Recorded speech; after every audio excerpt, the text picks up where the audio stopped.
Hello everyone, welcome back to my YouTube channel function and emotions. I hope आप सब अच्छे हैं। अच्छे नहीं हो तो हो जाए यार। सो गाइस, मैं आपके साथ एक और बार हाजिर हूँ एक छोटा सा वन शॉट एफएफ लेकर। छोटा एफएफ है, इसके लिए आई एम सॉरी, क्योंकि मेरे पास इससे ज़्यादा टाइम नहीं हो पा रहा है मैनेज। पर मेरी बहुत ज़्यादा इच्छा थी कि मैं ना ये स्टोरी बस लेकर आऊँ, क्योंकि ये स्टोरी मेरे दिमाग में अचानक से पॉपअप करके आई। हालांकि ये बहुत टाइम पहले मैंने लिखी थी, पर अचानक से दोबारा मैंने रिमाइंड किया मैंने इसको, और फिर मेरा मन किया मैं इसे सुना दूँ। इसमें आपको एक 5 साल का क्यूट सा बेबी विंग देखने को मिलेगा और एक एडल्ट मैच्योर फॉक्स वांगची देखने को मिलेगा। किस तरीके से नॉटी विंग बड़ा होते होते अपने ही जो केयर टेकर है, या कहो जो उसका गार्डियन है, उसके प्यार में गिरेगा। इसकी स्टोरी है, बहुत ज़्यादा मज़ा आएगा। तो चलिए आज की इस स्टोरी की स्टार्टिंग करते हैं। फॉक्स लानवांगची अपनी हंटिंग के बाद जंगलों में से अब वापस जा रहा था। क्योंकि वो एक फॉक्स है तो वो हर एक चीज़ फूड को खा लेता है। अभी भी वो जंगल में बढ़िया फूड की तलाश में घूम करके अपना फूड लेकर बस वापस आ रहा था। वो अभी अपने फॉक्स की फॉर्म में था, जहाँ पर उसके दांतों के तले एक खरगोश दबाया हुआ था। उसने वो उस खरगोश को लेकर वापस जा रहा था। बस जाते जाते वो अपने दिमाग में सोच रहा था कि उसे इस खरगोश को किसी के साथ बांटना ना पड़े, क्योंकि वो थोड़ा सा सेल्फिश इंसान है, या कहो सेल्फिश एनिमल है, जो किसी के साथ अपनी चीज़ें बांटना पसंद नहीं करता है। जो उसकी है चीज़ वो उसकी ही है, वो किसी और को उस चीज़ के हाथ लगाने नहीं दे सकता। इसलिए वांगटी सोचता है कि वो जंगल में ही क्यों ना इसे ऐसे ही खा ले। रॉ मीट भी तो काफ़ी ज़्यादा टेस्टी होता है ना। इसलिए वो उस रैबिट को वहीं ज़मीन पर रख देता है और अपने पंजों के तले उसे दबा लेता है। वो उसके गले पे अपने दांतों को गड़ाने वाला था। इससे पहले ही उसे एक बच्चे के रोने की आवाज़ आई। वांगची की आंखें तुरंत चमक उठी। आज उसे एक ह्यूमन बेबी का मीट खाने को मिलेगा। ये तो और भी ज़्यादा अच्छा है ना, ये तो और भी ज़्यादा स्वीट लगेगा। इसलिए वांगजी उस रैबिट को अपने दांतों में दबाकर फिर एक बार उस जगह पर जाने लगता है जहाँ से वो साउंड आ रहा था। फाइनली एक रिवर के पास में उसे एक बकेट के अंदर एक बेबी बॉय दिखता है। तो वांगजी तुरंत ही अपने ह्यूमन फॉर्म में आता है। एक हाथ से उसने अब उस रैबिट को पकड़ा हुआ था। वांगजी के नाखून अभी भी काफ़ी बड़े थे, और जिसकी वजह से वो रैबिट काफ़ी ज़्यादा घायल हो चुका था। वो तो बस मरने की हालत में था। दूसरा वांगजी उस बकेट को देखता है, और जैसे ही उस बकेट से वो उस कपड़े को हटाता है, उसकी आँखें अचानक से नम हो जाती हैं। क्योंकि ये जो ह्यूमन बेबी था ना, इसकी बॉडी पर कई सारे रशेस थे, और इतने छोटे बेबी को किसी ने मारा है, उसके निशान थे। वो उसके स्मेल को देख के बता सकता था कि इस बेबी के जो घाव हैं वो लगभग 1 दिन पुराने हैं।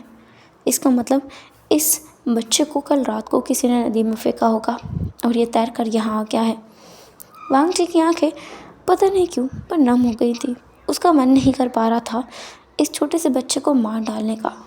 तो वो उस बच्चे को उठाता है और सोचता है, अभी ये छोटा है, अगर मैंने इसे अभी खाया तो मुझे क्या ही मिलेगा। मेरे तो दांत भी गीले नहीं होंगे इसके खून से। इसे मैं बड़ा करूँगा और फिर खाऊँगा तो ज़्यादा अच्छा रहेगा। हाँ, इसे मैं बड़ा करके खाऊँगा। फिर वांगची के दिमाग में दूसरा ख्याल आया, क्या वो इसे अपने सेक्ट ले जा सकता है। उसके पैक के लोग ह्यूमन बच्चे को देख करके तुरंत ही खा जाएंगे उसे। वो इस बच्चे को बड़ा कैसे कर पाएगा, और बड़ा करने के बाद कैसे खा पाएगा। इसलिए वांगची आसपास एक केव देखता है। केव में जाने के बाद वो उस रैबिट को देखता है, जो कि वांगजी से काफ़ी ज़्यादा डरा हुआ था, और वो उस बच्चे की बकेट में जा करके लेट गया था। उस बच्चे को गले लगाकर वो उससे लेटा हुआ था। वांगजी जब बस उन दोनों को देख रहा था, फिर वो खुद से कहता है, हाँ कोई नहीं, मैं इन दोनों को बड़ा करके खाऊंगा। ये रैबिट भी एक बच्चा है, और ये ह्यूमन भी अभी एक बच्चा है। जब ये दोनों बड़े हो जाएंगे तो इनसे बहुत सारा मीट मिलेगा, और मैं कई दिनों तक आराम से बिना शिकार किए खा सकता हूँ। इन दोनों को बड़ा करूँगा मैं अपने खाने के लिए। किसी को पता चला ना कि मेरे जैसा एक फॉक्स जो कितना रूथलेस है, वो एक ह्यूमन के बच्चे और एक एनिमल के बच्चे को बड़ा करके उन्हें अपना खाना बनाना चाहता है, तो लोग मुझे पागल ही समझेंगे। वांगजी खुद से ये कहता है और खुद पर ही हंसने लगता है। तभी उसे अपने एक फॉक्स साथी की स्मेल आती है। वांग जी अचानक से सतर्क हो गया था, क्योंकि अब वो फॉक्स आकर के उन पर हमला ना कर दे, क्योंकि कभी कभी फॉक्स के बीच भी लड़ाई होती है खाने को लेकर। जो फॉक्स था उसकी स्मेल लेकर ही वांग जी को पता चल गया था कि ये उसका सबसे अच्छा दोस्त नीमिंगजे है। नीमिंगजे को स्मेल करके वो थोड़ा शांत हो जाता है। नीमिंगजे उसके पास आता है, जो भी अपनी फॉक्स की फॉर्म में था। वो एक बार बहुत अच्छे से हूल करता है। उसकी साउंड से वो बच्चा हल्के हल्के से सिसकियाँ लेने लगा था, और वो रैबिट भी बहुत ज़्यादा तरीके से चिपक चुका था उस ह्यूमन बेबी से। नीमिंगजे जो वहाँ आता है अपनी ह्यूमन फॉर्म लेता है, और फिर वांग जी के पास बैठकर कहता है, तुम्हारे दिमाग में क्या खिचड़ी पकड़ रही है अब ये मत कहना कि तुम मैंने पका कर खाने वाले हो। मुझे पका हुआ खाना बिल्कुल नहीं पसंद है, मुझे रॉ मीट पसंद है। लान वांग जी तुरंत ही नीमिंगजे के सर पर ज़ोर से एक थप्पड़ मार देता है। नीमिंगजे अपने सर को हल्का सा हिलाकर कहता है, अब मैंने क्या कर दिया है? सही तो बोला है, हम रॉ मीट खाएंगे, इन्हें पका कर नहीं खाएंगे। तुरंत उसके सर पर एक और टपली पड़ती है। इस बार नीमिंगजे थोड़ा गुस्से में बोलता है, तुम्हारी परेशानी क्या है? तुम कैसे फॉक्स हो? सामने खाना रखा हुआ है, तुम अभी भी अपने आप को कंट्रोल करके बैठे हुए हो क्या? अपनी भूख बढ़ा करके और खुद को मार डालने का तुम्हारा इरादा है? और फिर ये भी लोग ये खाना सड़ जाएगा, इसके बाद तुम खाओगे। फिर एक बार उसे टपली पड़ती है और नीमिंगजे गुस्से में दहाड़ लगाता है।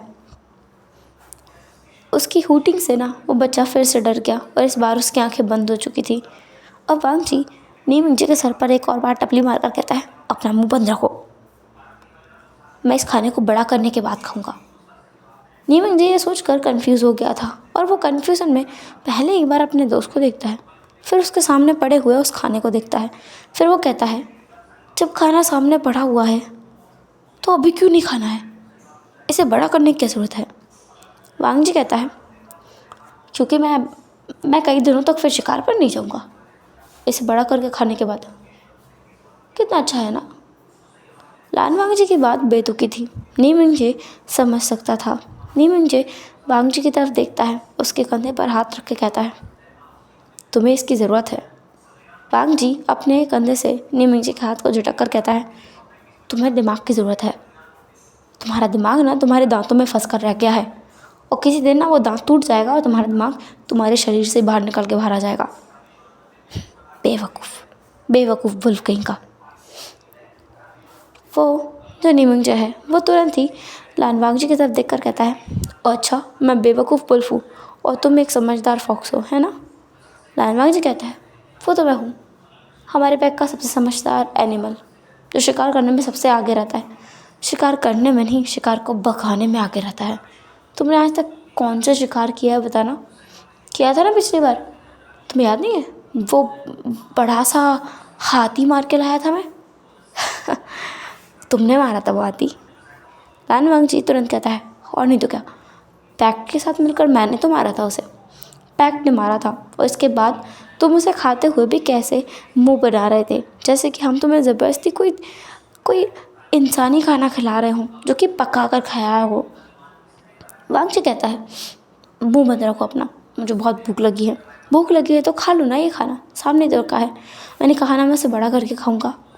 नहीं, मुझे जैसे समझ आ रहा था, असल में लान वांग जी जो फॉक्स है, इसकी फैमिली सालों पहले ही मर चुकी है, जो कि इंसानों ने मारी थी। इसके बाद से ना लान वांग जी अकेला ही रहा है, सारे पैक के साथ बड़ा हुआ है। वो वुल्फ के साथ बड़ा हुआ है, और उसके साथ में कुछ फॉक्स भी रहते हैं, पर वो उनके साथ कभी ज़्यादा घुल मिल नहीं पाया।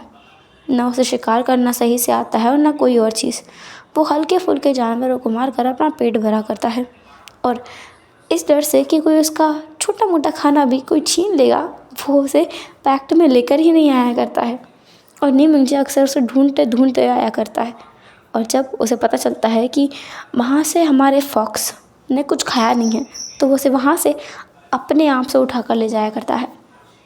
पर खैर, आज उसके हाथ में कुछ तो लगा था, पर यह बेवकूफ़ उसे खाना नहीं चाहता है। नीमिंगजे कहता है, अगर तुम इन्हें बड़ा करना चाहते हो तो तुम इसे ऐसे बड़ा नहीं कर सकते। लान वांग जी उसकी तरफ घूर कर देख कर कहता है, क्यों नहीं कर सकता, मैं सब कुछ कर सकता हूँ। नीमिंगजे कहता है, ऐसे बड़े नहीं होते हैं इंसानी बच्चे। इंसानी बच्चों को इंसानी खाना चाहिए होता है। वो हमारी तरह रॉ मीट नहीं खा सकते और फ़िलहाल के लिए इसे दूध की ज़रूरत है। अच्छा, तुम्हारे पास है क्या? नहीं, मिंजे तुरंत ही अपने सीने को ढककर कहता है, बेवकूफ़, मैं एक मेल वुल्फ हूँ, मेरे पास कहाँ से आएगा? ओह, तुम्हारी बहन के पास होगा क्या? तुरंत ही इस बार वांगजी के सर पर टपली बजती है। वांगजी कहता है, मैंने क्या किया है? नी मिंजे कहता है, तुमने सब कुछ ही तो किया है। बेवकूफ़ कहीं का, मेरी बहन अभी किसी वुल्फ के साथ आई ही नहीं है साथ में, तो वो कैसे मिल्क ला सकती है? हाँ, जो भी है, इसे कैसे मिल्क दें? बेवकूफ़ वांगजी, इसे इंसानी दूध की ज़रूरत है जो कि किसी इंसान से मिलेगा, या फिर इसे किसी गाय के दूध की ज़रूरत है, ना कि हम लोग इसे दूध दे सकते हैं। बेवकूफ़ कहीं का। लाल वांगजी को अच्छे से इंसानी ज़िंदगी के बारे में समझाने के बाद नहीं मुझे कहता है, अब तुम अपने ऊपर हो, मैं जा रहा हूँ यहाँ से। वांगजी बस उसे गालियाँ देते हुए भगा देता है। फिर वांगजी अपने नाखूनों को वहीं पत्थर से तोड़ देता है, क्योंकि इंसानों की दुनिया में जाने के लिए उसे नाखूनों को तोड़ना ही होगा। फिर वो बहुत कोशिशों के बाद अपने दांतों को छुपा लेता है। वो उसकी शक्तियों को छुपाने की कोशिश करता है।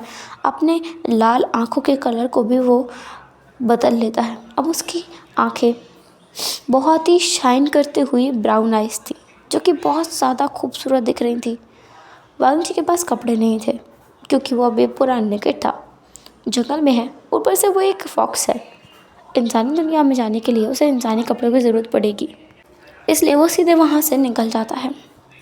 यहाँ से सीन शिफ्ट करके देखते हैं 5 साल बाद का सीन, जहाँ पर बेबी विंग 5 साल का हो चुका है और वो बहुत ही खुशी खुशी एक ड्राइंग लेकर के भागते हुए अपनी बस से उतरता है और सीधे एक छोटे से घर की तरफ भागते हुए जाकर कहता है, पापा, पापा, पापा, पापा। ऐसा बोलते हुए वो वहाँ पर छोटा सा उनका गार्डन था, वहाँ पे भी देखता है, पर उसके पापा तो वहाँ थे ही नहीं, घर के अंदर भी नहीं है। तो उसके पापा गए कहाँ? वो तो रोज़ उसे यहीं मिलते हैं ना। विंग ये देख ही रहा था कि तुरंत ही पीछे से उसके बाबा आकर उसे थप्पी कर देते हैं। मतलब वो दोनों लुका छुपी खेल रहे थे, ऐसे जैसे।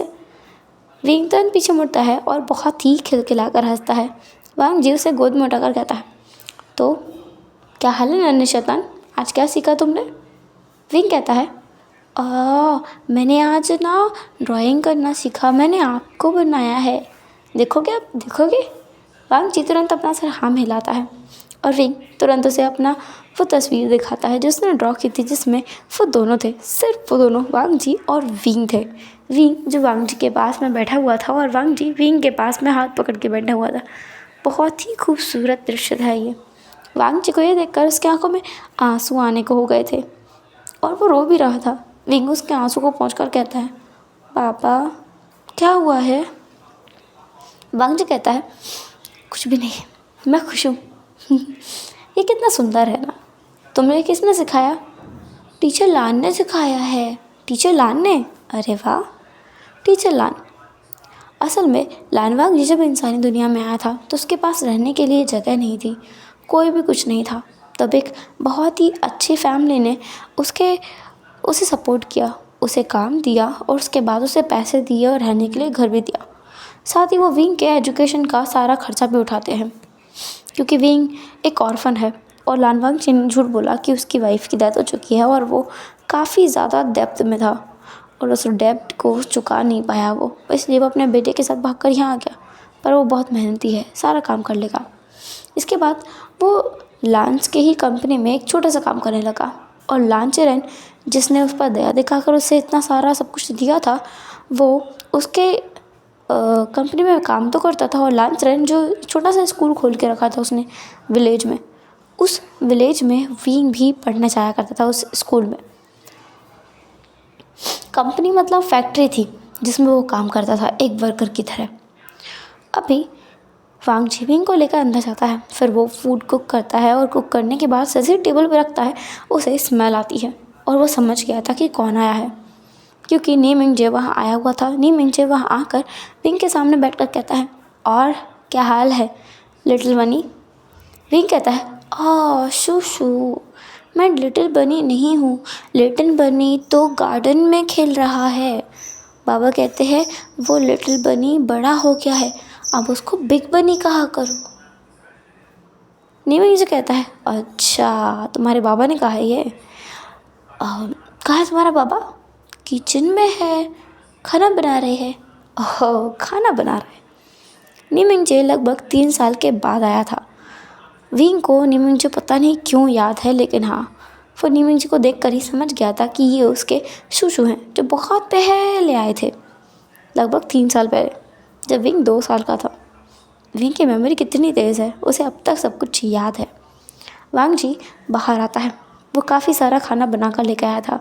जैसे वो टेबल पर रखता है नीमिंगजे तुरंत अपनी नाक से कोड़कर कहता है यू कितनी गंदी स्मेल है, मुझसे तो ये खाया ही नहीं जाएगा, तो वॉमिट करने का मन कर रहा है।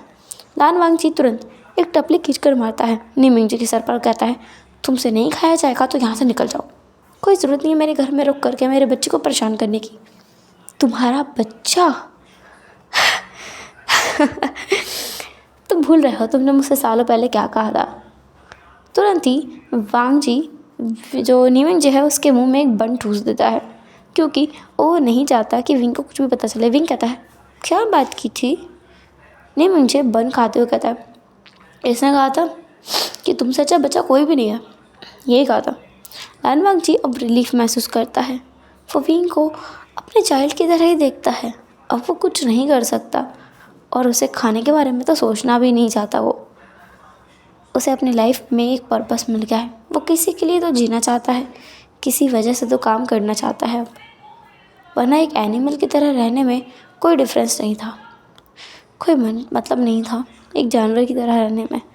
अब उसे सच में लगता है कि उसकी जीने का कोई मीनिंग है, और शायद इसलिए इंसानों की ज़िंदगी एनिमल्स से बेहतर होती है, क्योंकि उनके पास जीने का कोई मकसद होता है। वो समझ सकते हैं, सोच सकते हैं और उन सब चीज़ों पर काम कर सकते हैं। वो एक फैमिली बना सकते हैं, उस फैमिली में खुशी खुशी रह सकते हैं। यही शायद डिफरेंस है इंसानों की ज़िंदगी और एनिमल की ज़िंदगी में, जो वांग जी को अब तक समझ आया है। वांग जी इन्हीं सोचों में था तब तक नीमिंगजे ने विंग के हाथ में कुछ रख दिया था। विंग कहता है ये क्या है शूशू? तभी लान वांग जी घूरते हुए नीमिंगजे को देखता है, क्योंकि ये उनके पैक में, उनके सेक्ट में जाने का एक सिंबल था, जो कि कुछ उनके फैमिली मेम्बर्स के दांतों से बना हुआ था। इसके बिना उनके पैक में जाना इम्पॉसिबल था। वो विंग को नीमिंगजे ने दिया था। नीमिंगजे कहता है पहली बार जब मैं इससे मिला था मैंने इसे कोई तोहफा नहीं दे पाया था, क्योंकि तब ये तुम्हारा बेटा बना ही था ना, इसलिए। दूसरी बार मैं भूल गया था, लेकिन इस बार मैं याद से लेके आया हूँ। लान वांग जी बस नीमिंगजे को देखता रहा। ऐसा नहीं है कि उसे गुस्सा आ रहा था, बल्कि वो बहुत खुश था, क्योंकि ये एक ऐसी चीज़ थी जो हर किसी को नहीं मिल सकती थी। लान वांग जी को भी ये चीज़ नहीं मिली थी, क्योंकि उसे नीमिंगजे अक्सर अपने साथ वापस ले जाया करता था, तो उसे इस चीज़ की ज़रूरत पड़ी ही नहीं। लेकिन इस टोकन के बिना कोई उनके पैक में कदम भी नहीं रख सकता, वरना वो मारा जाएगा। अभी ये उसके बेटे को मिला था और उसे बहुत खुशी मिल रही थी, क्योंकि इसका मतलब ये था कि उनका पूरा पैक विंग को अपना चुका था, क्योंकि ऐसे ही किसी को ये सिंबल नहीं दिया जा सकता जब तक कि पूरा पैक उसे ना अपना ले। और वांग जी को सबने अपनाया था, इसलिए उसे पैक में सिंबल की ज़रूरत नहीं थी, और उसकी स्मेल से ही सब लोग उसे पहचान सकते हैं। पर विंग की बात अलग थी, क्योंकि विंग एक ह्यूमन है, इसलिए। खैर नीमिंगजे के जाने के बाद विंग बहुत खुशी खुशी उस पेंडेंट को अपने हाथ में लेकर कहता है पापा ये कितना ज़्यादा सुंदर है, क्या मैं इसे अपने स्कूल में ले जाके सबको दिखाऊं? वांग जी कहता है वी ऐसा नहीं करते, तुम इसे नहीं ले जा सकते बेटा। तुम अगर इसे ले गए ना तो बहुत गड़बड़ हो जाएगी। ये ना शूशू ने बहुत प्यार से दिया है, और अगर किसी ने चुरा लिया तो, किसी ने तोड़ दिया तो शूशू को बुरा लगेगा ना, और पापा को भी बुरा लगेगा ना। विंग बातों को समझते हुए कहता है तो मैं क्या करूँ इसे? वांग जी के दिमाग में था कि अगर विंग को किसी मुसीबत का सामना करना पड़ा तब भी ये पेंडेंट उसकी हेल्प करेगा, इसलिए वांग जी अपने हाथों से विंग को ये पहना कर कहता है इसे अपने आप से कभी मत निकालना। असल में वांगची ने इसे अपनी पावर से लॉक किया था। जब तक कि विंग खुद उसे ना उतारे तब तक वो लॉकेट कोई उसके गले से नहीं निकाल सकता, और अगर कोई निकालने की कोशिश करेगा तो उसे चोट लग जाएगी, खुद ही चोट पहुंच जाएगी। ये था। अब देखते हैं यहाँ से भी 5 साल और शिफ्ट करके। 5 साल बाद जब विंग 10 साल का हो चुका है और वो अपने बाबा के पैरों को पकड़ करके भीख मांग रहा था। विंग कहता है, अय्या डैड प्लीज़ ना, मुझे जाने दीजिए ना, कितने साल हो चुके हैं, मैं कब से रिक्वेस्ट किया जा रहा हूँ कि मैं बड़ा हो गया हूँ, एक सोलो ट्रिप तो बनती है ना। वैसे भी सारे स्कूल के बच्चे जा रहे हैं, सारे पेरेंट्स ने उन्हें अलाउ कर दिया है, मैं ही नहीं जा रहा हूँ। मेरे सारे दोस्त मेरा मजाक उड़ाते हैं, हर साल सब लोग ट्रिप पर जाते हैं और मैं नहीं जाता। हाँ डैड प्लीज़ ना, please please please please please. पर वांग जी विंग को खड़ा करता है और फिर उसके बालों को ठीक करते हुए कहता है, नहीं। ऐसा बोलकर वो किचन की तरफ चल देता है खाना बनाने के लिए। वांग जी का इतना ठंडा रिएक्शन देख कर ना विंग को बिल्कुल अच्छा नहीं लगता है। वो अपने पैर पटकते हुए सीधे किचन में जाकर कहता है, मैं भूख हड़ताल करूँगा, मैं खाना नहीं खाऊंगा। वांग जी कहता है, मैं सच कह रहा हूँ, मैं खाना नहीं खाऊंगा। वांग जी बस हाँ भर देता है। फिर विंग सीधे अपने कमरे में जाकर बैठ जाता है। फिर विंग को एक स्मेल आती है। ये तो उसके फेवरेट डम्पलिंग्स की स्मेल है। दूसरी स्मेल उसके फेवरेट कपकेक्स की स्मेल है। लानवांग जी ये बहुत कम ही बनाता है, स्पेशली विंग के बर्थडे पर बनाता है, पर ये आज वो बना रहा था। विंग कैसे रेजिस्ट कर पाता। वो उठकर बाहर आता है, डाइनिंग टेबल पर बैठ जाता है। वांग जी डम्पलिंग्स की प्लेट और कपकेक्स को वहीं चेयर टेबल पर रखने के बाद खुद वहाँ बैठता है और खुद उठाकर खाने लगता है। विंग कहता है, डैड। वांग जी कहता है, बोलो। विंग कहता है, आप इतने कोल्ड क्यों हो, मैंने कुछ खाया नहीं है सुबह से। वांग जी विंग के बाउल को आगे बढ़ाता है जिसमें राइस फिल्ड थे। विंग कहता है, आप मुझे नहीं जाने दोगे ना। वांग जी कहता है, नहीं जाने दूंगा। विंग कहता है, ठीक है, तो आप भी अब कहीं नहीं जाओगे। अगर आप किसी सोलो ट्रिप पे गए ना तो फिर आप देखना, मैं आपको छोड़ूंगा नहीं। वांग जी हंसते हुए कहता है, मत छोड़ना। वांग जी को बड़ा मज़ा आता है अपने बेटे के साथ इतनी सारी खट्टी मीठी लड़ाइयाँ करते हुए। पर वांग जी विंग को अपने आप से दूर जाने ही नहीं देना चाहता है, क्योंकि उसे डर लगता है विंग को कुछ हो ना जाए। फाइनली 1 साल और निकल जाता है। इस बार विंग पूरे फुल प्रूफ प्लान के साथ था, क्योंकि उसे बाहर नी मिंगजे मिला था और उसने नी मिंगजे से बात की थी। उसने नी मिंगजे को अच्छी अच्छी पट्टियाँ पढ़ा रखी थी और नी मिंगजे उसकी बातों में आ भी गया। नी मिंगजे विंग के साथ स्कूल से वापस आता है। वांग जी अपनी एक आईब्रो ऊपर उठाते हुए नी मिंगजे को देखता है और इससे पूछता है, तुम यहाँ क्या कर रहे हो। नी मिंगजे कहता है, क्या करूँगा, जब मुझे पता चलेगा तुम अपने बेटे के ऊपर इतना जुल्म कर रहे हो तो मुझे आना ही पड़ेगा ना, अपने नेफ्यू को बचाने के लिए। विंग मुंह बनाते हुए कहता है, शू मैंने पिछले साल भी इनसे इतनी ज़्यादा भीख मांगी थी और इन्होंने मुझे ट्रिप पर नहीं जाने दिया। इस बार भी मैंने इनके हाथ पैर नाक सब रगड़े हैं, पर देखो मजाल है कि ये मान गए हो। विंग बस विंग को वांग जी बस विंग को घूर कर देखे जा रहा था। विंग नेमिंग के पीछे चुप कर कहता है, देखा देखा देखा शू देखो डैड मुझे कैसे घूर रहे हैं, जैसे कि अभी कभी मुझे वेजिटेबल्स की तरह चॉप कर देंगे। ये सुनकर ना नी मिंगजे को हंसी आ जाती है, क्योंकि यही चीज़ तो वांग जी ने उससे कही थी जब उसने विंग को अडॉप्ट किया था, कि वो विंग के बड़े होने पर उसे चॉप करके खा जाएगा। ये सोच कर ही ना नी मिंगजे को हंसी आ गई थी। वो इतनी बुरी तरीके से हंस रहा था कि विंग को बस कन्फ्यूज़न हो रही थी। उसे ऐसा लग रहा था जैसे ये बात सुनकर ना कि वांग जी उसे चॉप कर देगा, नी मिंगजे का सर घूम गया है, क्योंकि ऐसा तो कभी होगा नहीं ना। इसलिए वो बहुत ज़्यादा बेवकूफ़ी भरी बातें कर रहा था और इसी वजह से नी मिंगजे ना बहुत बुरी तरीके से हंस रहा है। वो तो ज़मीन पे लेट गया था। वांग जी कहता है, बस हुआ अब तुम उठोगे, अब मैं तुम्हें चॉप करके खा जाऊँ। नी मिंगजे ये सुनकर और ज़्यादा हंसता है और कहता है, तुमने कहा तुम मुझे चॉप करके खा जाओगे। सच में तुम्हारे अंदर है इतनी हिम्मत कि तुम मुझे चॉप करके खा सको। वो ऐसा इसलिए बोल रहा था क्योंकि पिछले साल ही वो अपने पैक का राजा बना हुआ है, वो अब लीडर है अपने पैक का। तो वांग जी ऐसे चाह कर भी हाथ नहीं लगा सकता और इसलिए वो ज़्यादा हंस रहा था। पर विंग इन सब से अनजान वो से भी हंसी करके कहता है, वो भी हंसते हुए कहता है, डैड कुछ तो प्रैक्टिकल बात क्या करो, वो आपके हाफ ब्रदर है, आप उनको कैसे जॉब कर सकते हो। ये सुनकर ना वो दोनों ही यानी वांग जी और नीमिंग जे दोनों विंग की तरफ घूर घूर कर देखते हैं हैरान भरी आंखों से। नीमिंग जे दोहराते हुए कहता है विंग के वर्ड्स को, हाफ ब्रदर, मैं और ये। वांग जी भी कहता है, तुम्हें ये किसने कहा। विंग कहता है, मुझे पता है, मेरे टीचर लान कहते हैं आप दोनों ब्रदर्स ही होंगे, वरना आप मेरे शुशु कैसे हुए। और दूसरी बात, आप दोनों कितने सिमिलर दिखते हो, आपकी बातें एक जैसी हैं, आप बचपन से साथ रहे हो, आपने जैसा मुझसे कहा था, इसलिए मुझे लगता है आप दोनों हाफ ब्रदर्स हैं।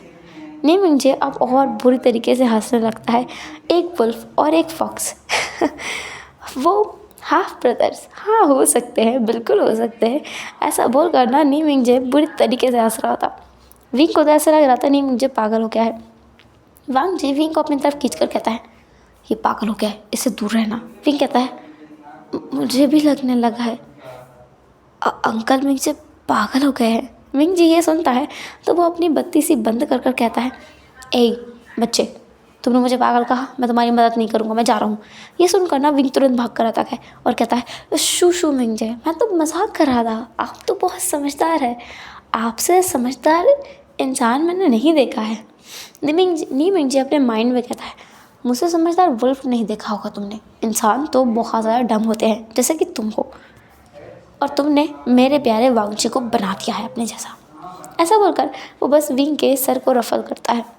वांग जी बस देख रहा था। वो कहता है, मिंग जे कहता है, आया मैंने कहा ना उसे जाने दो, तुम उसे जाने दो वांग जी, भरोसा रखो, मैं हूँ ना।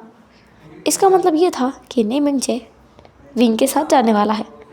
ये सुनकर ना वांग जी थोड़ा रिलीफ महसूस करते हुए कहता है, ठीक है तुम जा सकते हो, पर अपना ख्याल रखना और किसी से ज़्यादा बातें मत करना, किसी से ज़्यादा करीब मत जाना, किसी को मेरे बारे में अपने बारे में कुछ मत बताना। और भी बहुत सारे इंस्ट्रक्शंस विंग को मिल चुके थे, लेकिन विंग तो इस बात से खुश था कि उसे परमिशन मिल गई है। वो इतना ज़्यादा खुश था कि उछल उछल करके उसने नी मिंग जी को गले लगा लिया था, जो चीज़ वांग जी को अच्छी नहीं लगी। वांग जी बहुत ज़्यादा ऐसा है कि जो चीज़ उसकी है वो उसकी है, तो बहुत ज़्यादा प्रोटेक्टिव था और पॉसेसिव था।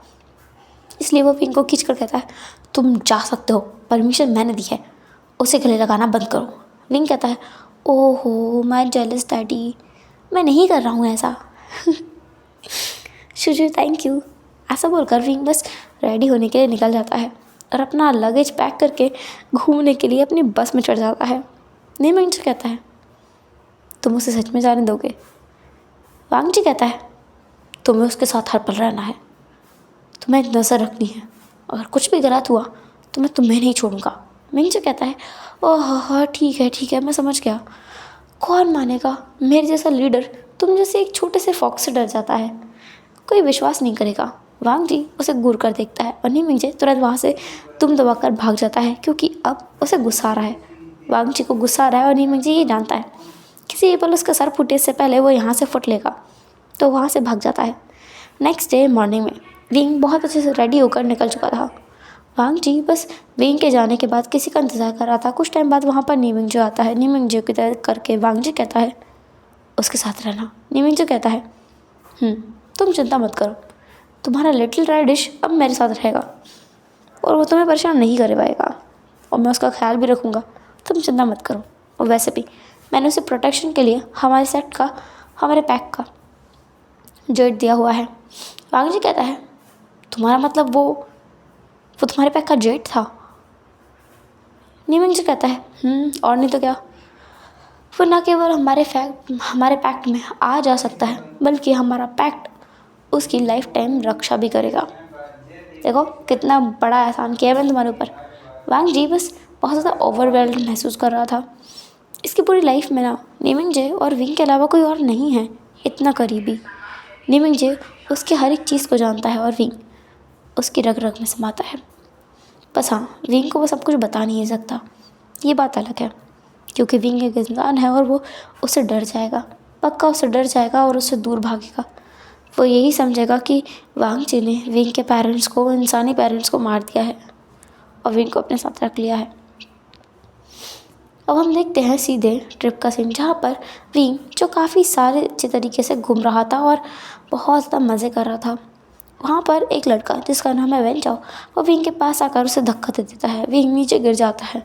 विंग कहता है, तुमने मुझे धक्का क्यों दिया है? वेंचाओ कहता है, तुम्हें धक्का देने के लिए मुझे वजह की ज़रूरत पड़ेगी? तुम्हें ऐसा क्यों लगता है कि तुम इतने इम्पोर्टेंट हो कि तुम्हारे परेशान करने के लिए मुझे कोई रीज़न चाहिए? ये सुनकर ना विंग को गुस्सा आता है और विंग भी वेंचाओ को जाकर धक्का दे देता है। दूर से बैठा हुआ नीमिंगचे ये सब देख रहा था। उसने जाकर वेंचाओ को नहीं रोका। वेंचाओ जब विंग को धक्का देने वाला था, नीमिंगचे ने पहले ही देख लिया था, पर उसने जाकर नहीं रोका क्योंकि वो विंग को स्ट्रॉन्ग करना चाहता है। वांग जी उसे दबा कर रखना चाहता है और उसे हमेशा प्रोटेक्ट करना चाहता है, पर नीमिंगचे अलग तरीके से सोच रखता था। जब तक कि हम बच्चे को खुले आसमान में खुली छूट में नहीं छोड़ देते, खुद से अपने आप से सीखने के लिए उसे नहीं छोड़ देते, वो खुद से चलना और लड़ना नहीं सीख पाता। और नीमिंग जी को ये पता था, क्योंकि वो ये विंग का रियल पेरेंट नहीं है, वो उसका पूरा डेवलपमेंट कर सकता था। लेकिन वांग जी विंग से बहुत ज़्यादा अटैच है। विंग को थोड़ी सी भी चोट आना वो बर्दाश्त नहीं कर पाएगा। हालांकि इस वजह से वो विंग को कमज़ोर बनाता जा रहा था, जो कि नीमिंग जी समझ रहा था। फाइनली उसे एक मौका मिला है विंग को स्ट्रॉन्ग बनाने का, तो वो इस मौके को जाने नहीं देगा। वो विंग की पूरी प्रोटेक्शन का ध्यान रखेगा, लेकिन विंग को सिखाने से वो एक भी दम पीछे नहीं हटाएगा, चाहे फिर इसके बाद उसे अपने फॉक्स दोस्त का गुस्सा ही क्यों न झेलना पड़े। विंग जैसे ही वेंचाओ को पुश करता है, वेंचाओ के और भी ब्रदर्स वहाँ आ जाते हैं। वेंसुलियो जो वहाँ आकर विंग को धमकी देते हुए कहता है, तुम्हारी हिम्मत कैसे हुई मेरे भाई को हाथ लगाने की? हाँ, तुम क्या ज़्यादा अपनी ज़िंदगी से प्यार नहीं करते हो? तुम्हें पता है हम लोग कौन हैं? हम लोग वैंस हैं, वैंस। इस पूरे विलेज में सबसे ज़्यादा रिच चीफ है मेरे फादर इस विलेज के। तुम्हें यूँ निकाल देंगे, यूँ, और तुम ना यहाँ से कहीं नज़र नहीं आओगे। तुम्हारे फादर को भी निकाल देंगे हम। और फिर उन्हें चॉप इतना बोला ही था, उससे पहले वेंसुलियो को एक जोर का थप्पड़ पड़ा था, जो कि कोई और ने नहीं बल्कि विंग ने मारा था। विंग अपने फादर के खिलाफ एक वर्ड नहीं सुन सकता।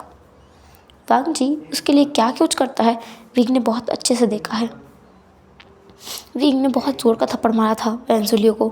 वेंसुलियो का गाल लाल हो गया था और दूर बैठा हुआ वेंचाओ ये सब कुछ नज़ारा अपनी आंखों से देख रहा था। उसे इतना शॉकिंग लगा ना, और इतना ज़्यादा उसे अच्छा लगा ना विंग का ये रिएक्शन देखकर कि वो बता नहीं सकता। उसे मज़ा आ रहा था। दूसरी पल जो वेंचाओ है वो फिर एक बार आगे बढ़ता है। इस बार उसके हाथ में एक नुकीला सा पत्थर था जिससे वो विंग को चोट पहुंचाने वाला था, पर उससे पहले ही हवा की स्पीड से जाकर नीमिंगचे ने बहुत ज़ोर से दहाड़ लगाई। वहाँ पर वुल्फ को देखकर सब लोग डर गए थे। बाकी लोग वहाँ से भाग गए विंग को छोड़कर। बस में सब लोग चढ़ गए थे। बस ड्राइवर, टीचर्स भी डरे हुए थे। टीचर्स नीचे उतरकर विंग को बचाना चाहते थे, पर कोई जाने की हिम्मत नहीं कर पा रहा था।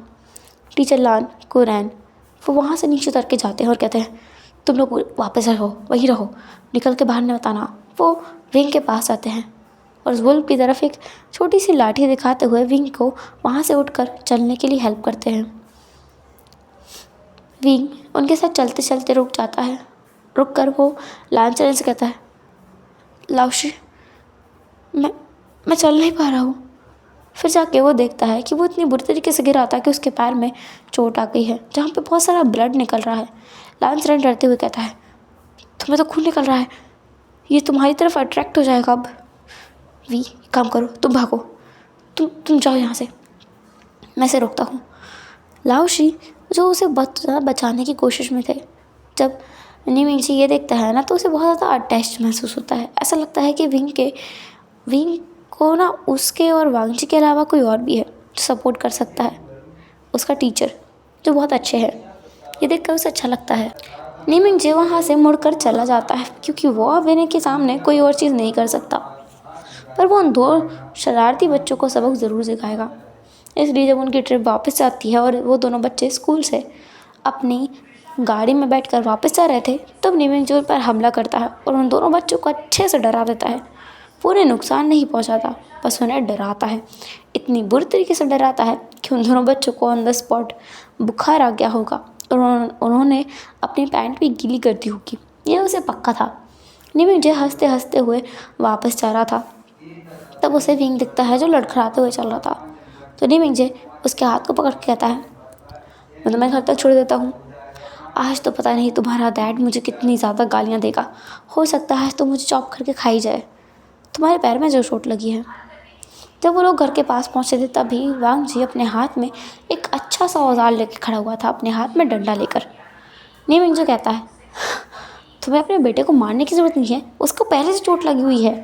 पर वांग जी विंग को इग्नोर करता है और सीधे नीमिंगजे को जाके बजाना चालू कर देता है। वो उसे डंडों से मार रहा था। नीमिंगजे कहता है, तुम मुझे मार रहे हो, तुम्हें पता भी तुम क्या कर रहे हो। किसी को पता चला तो तुम्हें कोई छोड़ेगा नहीं। तुम मुझे मार कैसे सकते हो। वांग जी ऐसा बोलते हुए वो दूर भाग जाता है और भागते हुए कहता है, तुम्हें तो मैं देख लूँगा, देखना अगली बार ना तुम्हारे बेटे को ना बचाने जाऊँगा ही नहीं। और तुम देखना मैं क्या करता हूँ। हाँ लाड वांग जी। ऐसा बोलकर वहाँ से चला गया था और वांग जी अब पीछे मुड़ता है। विंग कहता है, dad I am so sorry. ऐसा बोलकर वो अपने दोनों हाथों के आगे कर देता है। हालांकि वो गिरने की हालत में था, फिर भी वो पनिशमेंट लेना चाहता है। वांग जी अपने हाथ से डंडे को नीचे फेंकता है और विंग को गले लगाते हुए इसके बालों को सहलाकर कहता है, वी, मैंने तुम्हें पहले भी कहा था ना, मुझसे दूर मत जाया करो। मुझे वैसे ही घबराहट होने लगती है और देखो क्या हो गया ये, इसलिए मैं तुम्हें नहीं जाने देता हूँ। मुझे पता है तुम्हें अकेले रहना पसंद है, तुम बाहर जाकर के दुनिया देखना चाहते हो, पर मैं कैसे खुद को मनाऊँ जब तुम इतनी बुरी तरीके से पहली बार बाहर गए और घायल होकर आ गए हो। वांग जी बहुत ज़्यादा असहाय महसूस कर रहा था। ऐसा लग रहा था उसे जैसे वो कुछ कर नहीं पा रहा है अपने बेटे के लिए। वांग जी फिर विंग को अंदर लेके जाता है, उसे डिनर कराता है और उसे सुला देता है। फिर वो अपनी पावर्स का इस्तेमाल करता है विंग के वाउंड को हील करने के लिए। विंग मिस्टीरियस तरीके से हील हो गया था, जो कि विंग को भी समझ नहीं आया। उसे लगा उसके डैड का प्यार इतना ज़्यादा स्ट्रॉन्ग है कि उसे हील करने में उसने हेल्प कर दी। यहाँ से लगभग 7 साल बाद का सीन देखते हैं जब विंग पूरे 18 साल का हो चुका है। उसके बर्थडे के दिन नीमिंगजे उसके घर पे आया था। नीमिंगजे को देखकर विंग कहता है, ओहो शूशू, क्या लग रहे हो। ऐसा लगता है अभी अभी हेयर ड्राई करा के आए हो, और ड्राई कराने के साथ साथ आपने कुछ मसल्स वगैरह भी बना लिए है। ऐसा लग रहा है आपकी उम्र घट नहीं रही है, मतलब बढ़ नहीं रही है बल्कि घट रही है। मेरे डैड से कुछ सीखो। मेरे डैड जो सच में बूढ़े हो रहे हैं, उनके बाल सफ़ेद हो रहे हैं, साथ ही साथ उनका कलर भी ढलता जा रहा है, झुर्रियाँ आ रही है। ऐसा आना चाहिए ना। या फिर मेरे डैड को कुछ सिखाओ आप, क्या आपकी तरह थोड़ा सा माचो मैन बने, हैंडसम बने। ये सुनकर ना वांग जी पीछे से आकर अब विंग के सर पे एक टपली मारकर कहता है, क्या बकवास कर रहे हो। विंग कहता है, मैंने तो कुछ नहीं कहा, मैंने कहा कितने गंदे लग रहे हैं शूशू। पता नहीं क्या क्या अजीबोगरीब कपड़े पहन कर आते हैं, आगे के 2 शर्ट के बटन खोले हुए हैं, ओह क्या बॉडी है। विंग के सर पर फिर एक बार टपली पड़ती है। विंग कहता है, आओ डैड। मैं आपको एक बात बता दूँ, मैंने आपको पहले ही बता रखा है, मुझे लड़के पसंद है। अब शूशू इतनी ज़्यादा सेक्सी दिखेंगे तो मैं उनकी तारीफ़ करूँगा ही ना, मुझे तो अच्छे लग रहा है वो। ये सुनकर ना वांग जी फिर से विंग के सर पर टपली मारता है और कहता है, बकवास करना बंद करो, वो तुम्हारे डैड से भी ज़्यादा बड़े हैं। क्योंकि वांग जी से भी ज़्यादा उम्र है नीमिंगजे की, जब वांग जी जानता है इसलिए उसने ऐसा कहा। विंग कहता है, ओफो डैड, पर पता है आपको, अगर वो और मैं साथ में खड़े हो रहा तो लोगों ने मेरा बड़ा भाई कहेंगे और आपको हम दोनों का डैड। ये सुनकर ना फिर एक बार विंग को जोर की टपली पड़ती है। विंग कहता है, मैं परेशान हो गया हूँ आपके मारने से। हाँ आप मुझे मारते ही रहते हो, जब देखो तब मेरे ऊपर हाथ उठाते रहते हो। मैं कोई मंदिर का घंटा हूँ जो मुझे बजाते रहते हो आप। नीमिंगजे हंस रहा था। नीमिंगजे कहता है, तुम मंदिर का घंटा नहीं हो, पर तुम्हें वो जल्दी बना देगा। कॉन्ग्रेचुलेशंस विंग, तुमने मेरी जगह ले ली है। विंग कहता है, मतलब क्या है। हाँ पहले वो आपको मार देते हैं, मुझे मारते हैं, ये तो गलत बात है, शिफ्टिंग कर रहे हैं। फिर एक बार उन दोनों को ही पीछे से टपली पड़ती है। वांग जी कहता है, दोनों अपना मुंह बंद रखो, तुम्हारे बर्थडे के दिन ना मैं तुम्हारा अच्छे से बर्थडे मना दूंगा। वांग जी की इस चीज़ पर विंग बिल्कुल चुप हो गया था। इसका मतलब उसके डैड सच में बहुत ज़्यादा गुस्सा है, तो वो अपना मुंह बंद रख लेता है। फिर वांग जी उसके लिए केक लेके आता है, बलून्स लेके आता है, उसका बर्थडे सेलिब्रेट करता है। एंड विंग का बर्थडे पहली बार अच्छे से सेलिब्रेट हो रहा था, क्योंकि इस बार उसके टीचर लान चिरैन भी वहाँ पर आए हुए थे। लालकरण जो भी वहाँ पर आकर के बर्थडे सेलिब्रेट कर रहा था, लेकिन उसे थोड़ा कुछ अजीब लग रहा था। काफ़ी कुछ उसे अजीब लग रहा था, पर वो इतना ज़्यादा ध्यान नहीं देता है। बर्थडे सेलिब्रेट होने के बाद में लालचरण विंग को ब्लेसिंग्स देकर वहाँ से चला गया था। उसके जाने के बाद विंग सो जाता है। तब लिविंग रूम में वांग जी और नीमिंग जी बैठे हुए थे। नीमिंग जी कहता है, मुझे कुछ अजीब लगा आज। नीमिंग जी की बात पर वांग जी कहता है, क्या अजीब लगा है? नीमिंग जी कहता है, तुम बहुत सालों से इंसानी दुनिया में ले रहे हो, इसलिए तुम्हें ये सब एहसास होना बंद हो गया है। पर मुझे किसी की स्मेल आई। वांग जी कहता है, मैं आज भी वो स्मेल महसूस कर सकता हूँ। तुम्हारा मतलब क्या है? मैं इंसानी दुनिया में रहकर सब कुछ भूल गया हूँ। नीमिंग जो कहता है, तो तुम्हें ये महसूस नहीं हुआ कि जो स्मेल तुमसे आती है वैसी ही एक फॉक्स की स्मेल मुझे विंग के टीचर से आई। मैंने ये पहले क्यों नोटिस नहीं किया? शायद वो अपने ऊपर किसी चीज़ का इस्तेमाल किया करता है। आज अजीब लग रहा था। वांग जी कहता है, तुम ज़्यादा सोच रहे हो, ऐसा कुछ नहीं है, मेरी ही स्मेल होगी। अब मैं इंसानों के भी ज़्यादा घुलने में नहीं रखा हूँ, तो मेरी स्मेल इधर उधर फैल रही है, शायद वही बात होगी। और वैसे भी मैं सच में बूढ़ा हो रहा हूँ। ये सुनकर ना नीमिंग जी हंसते हुए कहता है, बूढ़ा हो रहे हो तुम? सच में?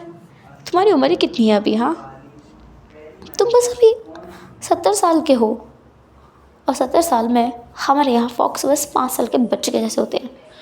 ना तुम्हारे अंदर दिमाग है ना कुछ और है। वांग जी कहता है, तुम ज़्यादा बोल रहे हो, तुम ऐसी बातें यहाँ मत किया करो। विंग अगर किसी ने सुन लेगा तो वो क्या सोचेगा?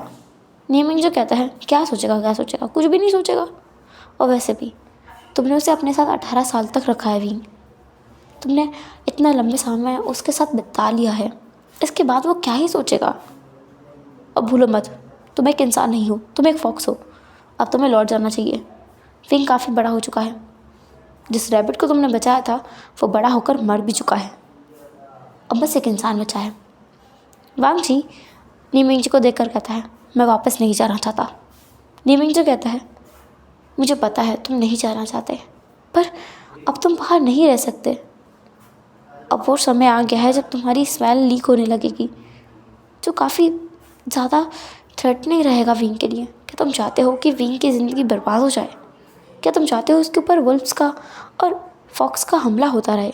तुम्हें पता है ना, फॉक्स का मीट कितने सारे एनिमल्स को अट्रैक्ट करता है, और तुम्हारी स्मेल स्ट्रॉन्ग होती जा रही है। विंग के बारे में सोचकर वांग जी कहता है, मैं सोचूंगा कोई रास्ता। निमिंग जो कहता है, मैं सही ये समझूंगा कि तुम विंग को सच बता दो और वो अपना डिसीजन खुद लेगा। वांग जी कहता है, बिल्कुल नहीं, मैं ऐसा बिल्कुल नहीं कर सकता। तुम्हारा दिमाग सही जगह पर नहीं है। मैं ऐसा कैसे कर सकता हूँ? और मैंने ऐसा किया तो? तुमने अगर ऐसा किया तो वो तुमसे हमेशा हमेशा के लिए दूर हो जाएगा, यही ना? तो ये अच्छा नहीं रहेगा क्या? ये विंग की सेफ्टी के लिए कितना अच्छा रहेगा? वांग जी भी ये सुनता है ना तो उससे बर्दाश्त नहीं होता है। वो विंग से बहुत अटैच्ड है, बहुत ज़्यादा अटैच्ड है। वो विंग से दूर नहीं रह सकता, बिल्कुल नहीं रह सकता। एक पल के लिए, एक दिन के लिए नहीं रह सकता है।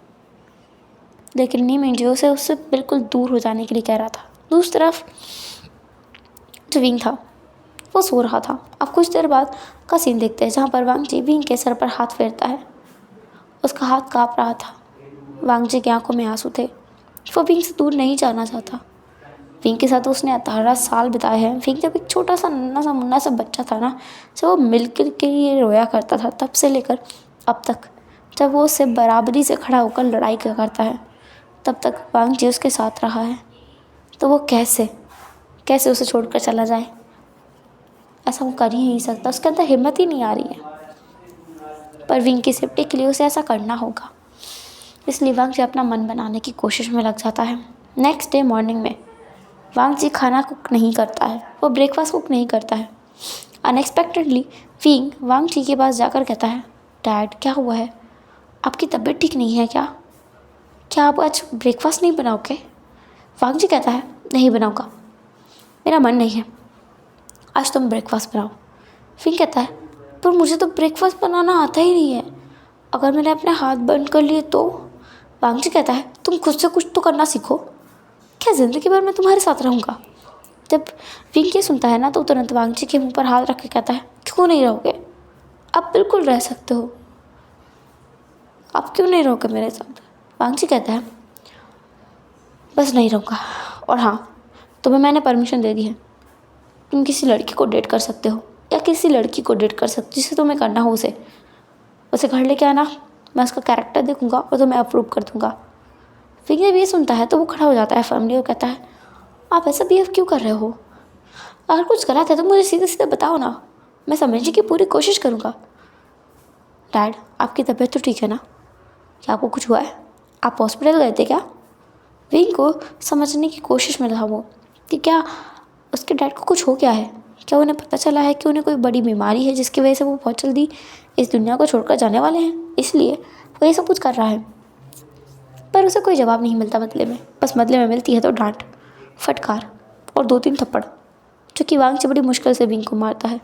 विंग वहाँ से गुस्से में निकल गया था अपने स्कूल के बैग को लेकर। एक्चुअली वो कॉलेज में है तो वो अपने कॉलेज को बैग को लेकर के वहाँ से निकल जाता है। और विंग के जाने के बाद वांगची वहीं ज़मीन पर गिर गया था अपने घुटनों के बल। फिर वो अपने हाथों को देखते हुए कहता है तुम घटिया हाथों ने उसको कैसे हाथ लगाया?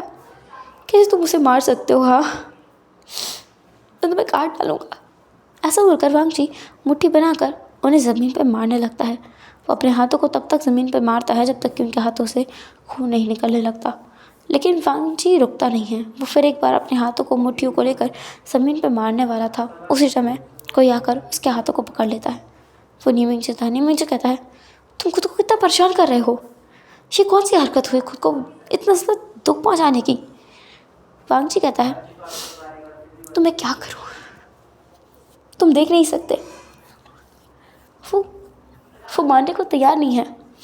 मैंने आज उसे थप्पड़ मारे, मैंने आज उसे सच में मारा, प्यार से नहीं बल्कि सच में मारा है मैंने उसे। वो दुखी था, बहुत दुखी था। अब वो मुझसे मेरी शक्ल कभी नहीं देखेगा, वो मुझसे नफरत करने लगेगा, वो कभी मुझे पसंद नहीं करेगा, कभी नहीं करेगा। तुरंत ही वांगची को अपने चेस्ट में पेन महसूस होता है। उसे समझ आ गया था कि किसी ने उसके लॉकेट को निकालने की कोशिश की है। वांगची तुरंत वहाँ से कहता है मिंजे, विंग खतरे में है। मिंजे कहता है मुझे भी महसूस हो रहा है। वो दोनों तुरंत वहाँ से निकल जाते हैं। वो लोग अभी भी इंसानी फॉर्म में थे तो वो लोग किसी ट्रांसपोर्ट का वेट करते हैं। तुरंत उन्हें टैक्सी मिलती है और वहाँ से वो निकल जाते हैं। वो उन्हें डायरेक्शन बताते हैं विंग की यूनिवर्सिटी का। विंग की यूनिवर्सिटी के अंदर विंग, जिसे अब वैन चाओ और वैन ज़ोलियो ने पकड़ा हुआ था, वो दोनों विंग को परेशान कर रहे थे। बचपन में जो कुछ हुआ उसका बदला वो अब निकालेंगे, ऐसा उन्होंने सोच लिया था। तो वो विंग के गले को काटने वाले थे। वो उसके शर्ट को फाड़ देते हैं और फिर उसे बुरी तरीके से पीटना चालू कर देते हैं। वो लोग उसे बस मार रहे थे। तभी वैन ज़ोलियो की नज़र विंग के गले में पड़े लॉकेट पे जाती है, जो कि बहुत ज़्यादा शाइन कर रहा था, किसी क्रिस्टल की तरह, जिसका शेप किसी दांत की तरह था, किसी एनिमल का दांत। वैन ज़ोलियो उस लॉकेट को पकड़ के कहता है ये तो कितना सुंदर है, तुम इसे डिज़र्व नहीं करते हो। तुम्हारा फादर कहाँ से इतना एक्सपेंसिव लॉकेट लेके आया, तुम इसे सच में डिज़र्व नहीं करते हो। ऐसा बोलकर जो वैन ज़ोलियो था उसके लॉकेट को खींचने लगता है, पर वो लॉकेट वांगची ने पहनाया था अपनी पावर्स के साथ, जिसे कोई नहीं निकाल सकता था। जैसे ही वैन ज़ोलियो उसे निकालने की कोशिश करता है उसके हाथ जलने लगते हैं और विंग के गला खींचने की वजह से विंग को भी पेन होने लगता है। फाइनली वैन ज़ोलियो उसके लॉकेट को छोड़ देता है और कहता है तुम्हारी हिम्मत कैसे हुई हमारे ऊपर किसी मैजिक का इस्तेमाल करने की? वह जाओ, इसे अभी के अभी मार डालते हैं। वो लोग उसके ऊपर हमला करने ही वाले थे, पर तुरंत ही उन पर कोई चिल्लाता है। वहाँ पर वैन चाओ और वांगची आ गए थे। उन दोनों ने विंग को पकड़ लिया। विंग, जो कि बेहोश होने की हालत में था, और वो अपने डैड को देखकर कहता है डैड, मुझे पता था आप आएंगे। जैसे वो ये बोलता है वो वहाँ से बेहोश हो गया था। निमिंजे बहुत गुस्से भरी आंखों से वैन चाओ और वैन ज़ोलियो को देख रहा था। वैन ज़ोलियो और वैन चाओ जो थोड़ा सा डर तो गए थे, पर फिर भी वो अपनी हिम्मत बढ़ाते हुए कहते हैं तुम लोग यहाँ क्या कर रहे हो? मैं कह देता हूँ मेरे डैड बहुत रिच है, तुम दोनों को खड़े खड़े खरीद लेंगे।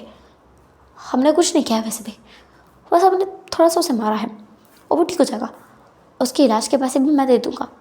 और इससे पहले वो दोनों कुछ और बोल पाते, उन दोनों का गला हवा में पकड़ा हुआ था। वो दोनों हवा में थे, उनके पैर ज़मीन पे नहीं थे और वो तिलमिला रहे थे क्योंकि निमिंगजी ने उन दोनों के गलों को पकड़ के ऊपर उठा लिया था। विंग अपनी आधी खुली आंखों से ये नज़ारा देख पा रहा था। निमिंगजी बहुत गुस्से में था।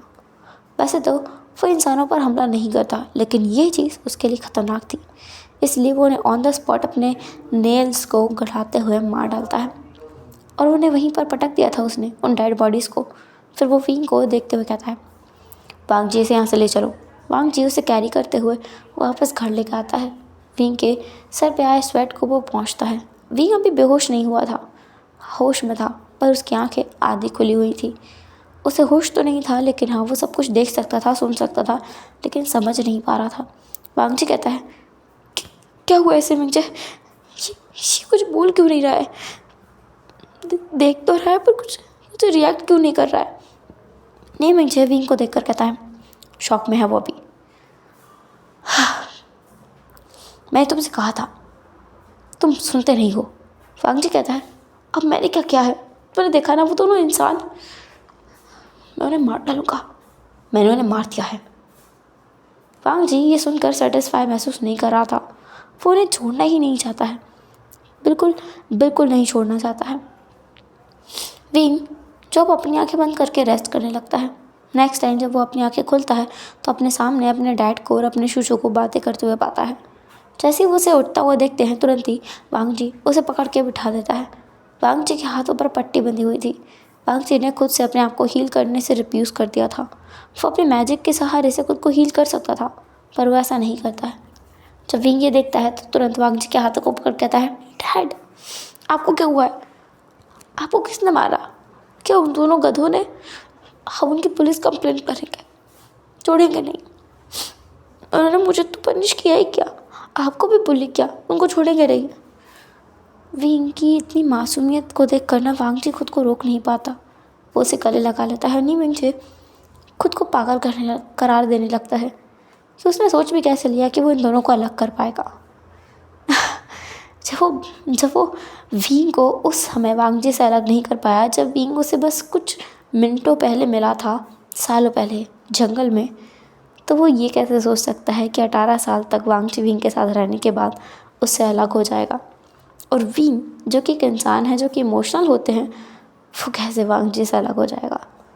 ये तो बेवकूफ़ी है। निमिंग जैसा बोलते हुए खुद को ही स्लैप करता है। विंग ये देख कर कहता है, क्या हुआ शुशु? निमिंग जो कहता है, कुछ नहीं, खुद की बेवकूफ़ी पर मुझे हंसी आ रही है, मन कर रहा है 2 थप्पड़ खुद को लगा लूँ। विंग कहता है, आपका इतना हैंडसम फेस है, आप खुद को थप्पड़ मारोगे तो मुझे बुरा लगेगा। वांग जी विंग के शोल्डर्स को टाइटली होल्ड कर लेता है। विंग ने कहा, उसका हैंडसम फेस है, क्या वांग जी का हैंडसम फेस नहीं है? वांग जी कहता है, क्या मैं अच्छा नहीं दिखता? विंग कहता है, अच्छे दिखते हो, आप भी अच्छे दिखते हो, और शुशु ज़्यादा अच्छे दिखते हैं, ज़्यादा हैंडसम है। वांग जी को बहुत तक गुस्सा आ रहा था। विंग उससे ज़्यादा अटैच होना चाहिए ना, विंग को उससे ज़्यादा अच्छा बोलना चाहिए ना कि नेमिंग को। इसलिए ना वांग जी वहाँ से निकल जाता है गुस्से में। नेमिंग कहता है, ओहो तुमने तो आज आग लगा दी विंग। विंग कहता है, मैंने क्या किया है, सच ही तो बोला है, आप ज़्यादा हैंडसम दिखते हो। वो बूढ़े हो रहे हैं तो वो हैंडसम नहीं दिखते हैं, पर आप क्या लगाते हो, आप इतने हैंडसम दिख रहे हो। हाँ, डैड को भी थोड़ा सा सजेशन दो, फिर बाद में मुझे कोई स्टेप मदर मिल जाएगी। नहीं, मुझे ये सुनकर ना बुरी तरीके से हंस रहा था। वो सोचता है, ये आइडिया अच्छा है, लानवांग जी को इन सारों की दुनिया में रहते हुए इतना साइन तो हो गया है, उसे कोई लड़की तो पसंद आ ही जाएगी, या कोई लड़की उसे पसंद कर ही लेगी। ये सोच कर ना उसे हंसी आ रही थी, एक फॉक्स एक इंसान से शादी करेगा। हाउ रोमांटिक, कितना क्रिंज है ना ये, सोच कर ही उसे बहुत ज़्यादा हंसी आ रही थी। वांग जी कुछ देर बाद वापस आता है और वापस आते हुए वो निमिंग जे के सामान को उसकी तरफ फेंक कर कहता है, गेट लॉस्ट, मेरे घर दोबारा आना नहीं। निमिंग जे कहता है, अरे अब्बा पे देखो ना, तुम्हारा डैड मुझे यहाँ से भेज रहा है। विंग कहता है, डैड देखो ना, अंकल शुशु कितने दिनों के बाद आए हैं, उनको रहने दीजिए ना। वैसे भी मैं तो उठने की हालत में भी नहीं हूँ, अब थोड़ा तो रहम कीजिए ना डैड। विंग के इतने मासूम शक्ल को देखकर, उसके पाउटी फेस को देखकर वांग जी मना नहीं कर पाता है।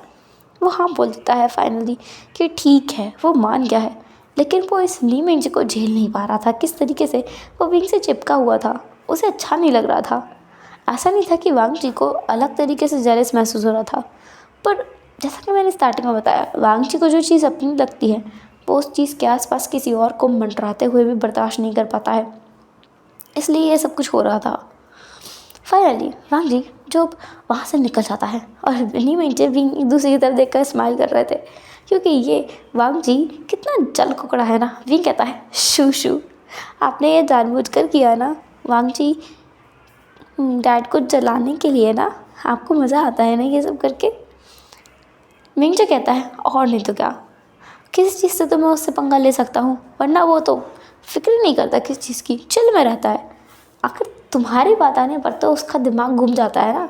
ऐसा बोलते हुए निमिंजे विंग की नोज़ को टच करता है, टैप करता है। उस समय वांग जी फिर से वापस आया था विंग के लिए फूड लेकर, और वो कहता है, तुम दोनों क्या कर रहे हो। विंग वांग जी को देखकर कहता है, क्या है ना, शूशू बहुत ज़्यादा सुंदर दिखते हैं, मैं सोच रहा हूँ उनको अपना बॉयफ्रेंड बना लूँ। ये सुनकर नी मिंजे की सट्टी पिट्टी गुल हो चुकी थी। उसे ऐसा लगा जैसे किसी ने उसके ऊपर बर्फ़ भरा पानी डाल दिया हो, या फिर किसी ने जंगल में जाने के बाद ना उसके मुंह से खाना छीन लिया हो, या फिर किसी बहुत भूखे भेड़िए ने उसके ऊपर हमला कर दिया हो। अरे भगवान, ये क्या बोल रहा है ये लड़का, ये इंसान का दिमाग क्या इसके घुटनों में आ गया है, या फिर इस फॉक्स के साथ रह करके इसका दिमाग भी इसके शरीर से दम निकाल करके भाग चुका है। ये कितनी बड़ी बकवास कर चुका है। नहीं मिंजे हैरान होकर पहले एक बार विंग को देखता है, फिर एक बार वांग जी को। वांग जी वहाँ आते हुए कहता है, नी मिंजे कहता है, मैंने कुछ नहीं किया है, हाँ मैंने कुछ नहीं किया है। पर विंग तुरंत ही नी मिंजे के हाथ को पकड़ता है और उसके शोल्डर पे अपने सर को रख कर कहता है, अय्या शूशू, अब झूठ भी क्या बोलना। डैड, एक्चुअली हम दोनों ना 1 साल से रिलेशनशिप में हैं, पर आप हमें परमिशन नहीं देते ना, इसलिए आपको बताया नहीं। पर बताया, कुछ दिन से ना शूशू मुझे इग्नोर कर रहे थे, जैसे कि वो मुझे छोड़कर जाना चाहते हो, बिल्कुल आपकी तरह। एंड फाइनली आज जाके वो मेरे पास बैठे हैं। ये सुनकर ना वांग जी का सर घूम गया था।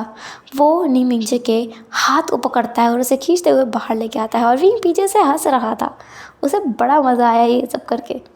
वांग जी नी मिंजे को लेकर कहता है, मिंजे, अगर तुमने मुझे अच्छे से एक्सप्लेन नहीं किया ना, मैं सच कह रहा हूँ, मैं भूल जाऊँगा तुम कौन हो। नी मिंजे कहता है, मैं सच कह रहा हूँ वांग जी, मैंने कुछ नहीं किया है, वो तुम्हें पागल बना रहा है, ऐसा कुछ नहीं हुआ।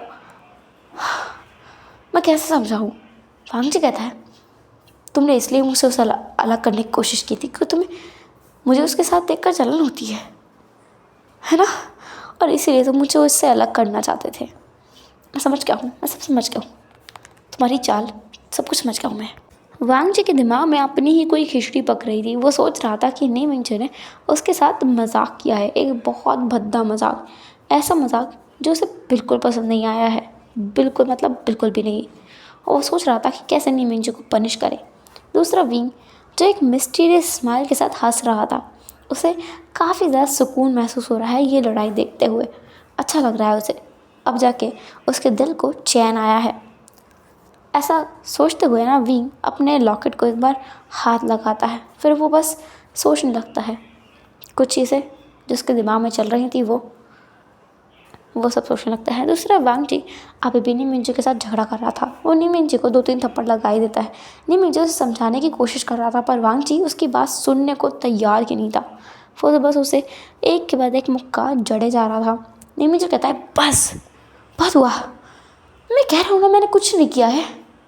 तुम्हें लगता है मैं एक इंसान के प्यार में पड़ूंगा, वो भी एक लड़के के। तुमने मुझे इतना गैर गुजरा समझ रखा है। वांग जी, एक बात याद रखना, ये जो तुमने आज मेरे साथ किया है ना, मैं इस चीज़ को याद रखूँगा। तो मेरे ऊपर इतना सा भरोसा नहीं है, इतना सा भरोसा नहीं है। मैं जा रहा हूँ यहाँ से। वांग जी तुरंत नी मिंजे के हाथों पकड़ कहता है, नीचे मत जाओ, मैं सच में समझ नहीं पा रहा हूँ कि मैं क्या करूँ, मुझे कुछ समझ नहीं आ रहा है। इनकी हालत हरकतें मुझे कुछ समझ नहीं आ रहा है। निम्मी जो कहता है, हम लोग इसे साथ में समझते हैं, तुम चिंता मत करो, मैं देखता हूँ कि आखिर मामला क्या है। तुम्हें बस वो करना है जो मैं तुमसे कह रहा हूँ करने के लिए। इसके बाद हमें समझ आ जाएगा कि आखिर विंग के साथ परेशानी क्या है। वांग जी बस हाँ भर देता है। इसके बाद वो अपना प्लान बनाते हैं, जिस प्लान को फॉलो करते हुए वो विंग के माइंड में क्या चल रहा है वो उसे जान पाएंगे। हेलो एवरीवन, तो कैसा रहा आज का ये फ़ैन फिक्शन। मुझे बिल्कुल पता है आप लोग मेरे पर बहुत गुस्सा कर रहे हो कि मैं ऐसे कैसे अपने वन शॉट को टू शॉट बना सकती हूँ।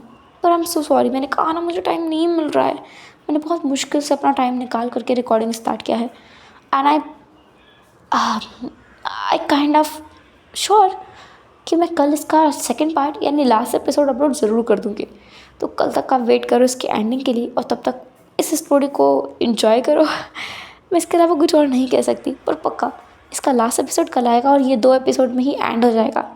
काफ़ी स्मॉल स्टोरी है तो कल तक एंड हो जाएगी। एंड तब तक के लिए टाटा, के बाय बाय, अपने ख्याल रखना, बाय बाय।